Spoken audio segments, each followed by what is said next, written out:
Oh yeah, we're almost done with this lab 2.3 structures. Man, this one is brutal. All right, so now in page 10, we're on page 10 of 2.3. They want you to do type properties and methods, which is kind of what we did in the last page. So it's kind of redundant, but it really I had to rack my brain to figure out what the heck they're asking for here. So add to running workout a type method. So they got this thing called running workout. So this is your running workout when you're working out.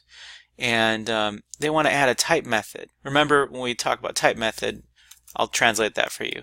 They say type method. What they mean is a static function inside of a structure or a class. All right. So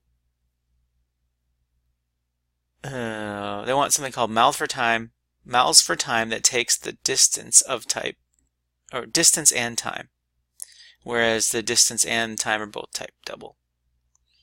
Okay, so mileTimeFor. So they want something that says static func mileTimeFor, and it's going to take some properties, and here's the function.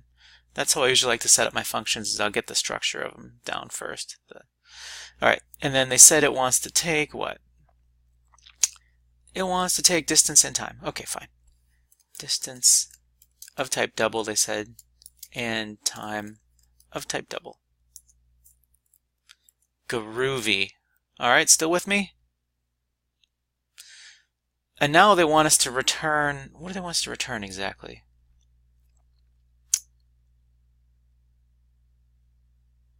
The body of the method should calculate the average mile time needed to cover the passed in distance in the passed in time.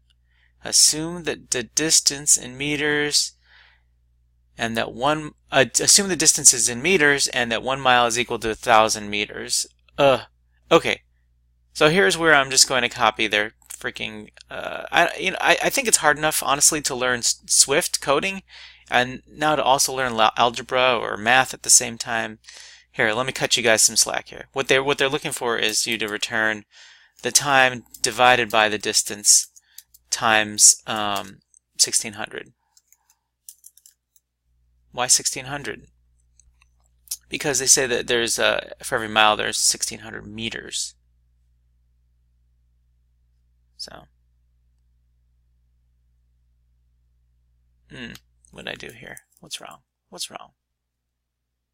Now you're happy? No, you're not happy yet. Oh, I see why. Because I didn't say my function was going to return it, my method was going to return anything. So I'm returning not a dictionary, a double. Double. Now returning a double, and here I'm saying return this double here. And this math here is, I don't know. That's just, if you do all the math out, that's what they're looking for. I don't know if it's right or not, but that's what the answer says, so we're going to stick with it. All right. Then, check to call the method from outside the structure and print the result. Call the method from outside the structure and print the result. So we're going outside the structure here, and we're going to call this to happen. So running workout dot mileTimeFor. Pass in a distance, call it 15. Pass in some time, call it 10. And then print the result. If you want to print the result, you can, so we can say let answer, or let result, let's say. Result equal this, and then you can print result. And here it is down here. So if we change this to like 100, then what happens? Okay. If we change the distance to 100, then now the answer is 160. 160 what? That's what I want to know. Like, what is that? What does that number mean? Let's look at this again. It should calculate the average mile time needed to cover the passed in distance in the passed in time. we're passing in, let's say we pass in a distance of 1,000. Then you'd need to run it in 16, at a rate of 16? Man, don't worry about it. This is the answer. This question is poorly worded. Apple, you get a D for this this question. I'm not really cool with it. All right, then moving on, they ask you to add a type property and two type properties. So again, let me help you translate. Type property means what? It means static variable inside of a struct. Don't know why they call it that, but that's what they call it. I'm going to do that down here. Why not? I'm going to extend extension running workout, and then in my extension I'll add these type properties. So I can do static var, what do they want it called?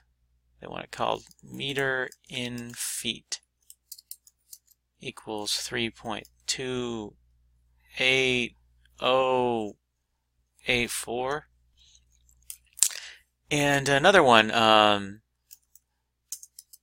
so this is kind of cool, and I'll tell you why. So this is like something, a bit of information you can access from anywhere in your app or anywhere in your code. If you ever forget, like, hey, what's meters and feet? You know, to be honest, you would probably put this in something else. Like, I usually like to do a structure called like constants,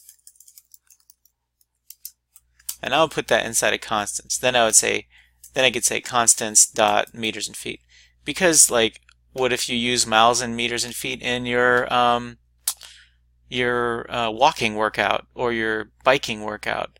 Then you don't want to call meters and feet from your running workout. It would make more sense to be in like another structure. So I would take these and put them. I'm going to do that. Forget you, Apple. This is better. Now what I would do instead up here is I would make this. See, this is 1600 and this is 1600. I would do constants dot miles and meters. Now it's starting to make a little more sense. Now your code's time over distance times constants mile and meters, and it's freaking playgrounds, so it's doing this in order. So I'm going to put my structure above this structure because it doesn't know what I mean by that yet. In your regular app, that would not be the case. So mileTimeFor the time over distance times constants mile and meter. That way you can call this anywhere. And now it wants us to print those new things we did. So I'm going to print my new ones, constants, miles, and meters. Something like this. Boom. Your homework is done. Wait, is it going to compile?